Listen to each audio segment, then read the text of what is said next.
பெருந்திரளினிலே நான் என்பதை வீசி எழுந்தேனே மனமே தான் என்பது போகும் பெருங்கணத்தினிலே கூவி வாவென்றொரு வாழ்க்கை சிறு குரலாய் அருளாய் பேச போகாதொரு ஆழம் தேடி நீந்தி நீந்தி மூழ்கி போவேன் வாழாதொரு வாழ்வை தீண்டி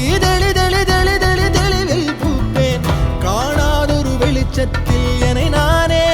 அடமுழுதாய் பார்ப்பேன் வீழாதொரு நிலையினிலே அடபித்தேறி சத்தேறி சித்தேறி விதப்பேன் நாள் என்பது மெய்ஞான போதம் இப்போதில் இப்போதில் இப்போதில் எல்லாம் போல் என்பது பகட்டு வாழவே இப்போதில் இப்போதில் இப்போதில் எல்லாமும் நாள் என்பதும் பொய்யான காலம் இப்போதில் இப்போதில் இப்போதில் எல்லாமும் கேள் என்கிறதே தெளிந்த கதராமல் வாக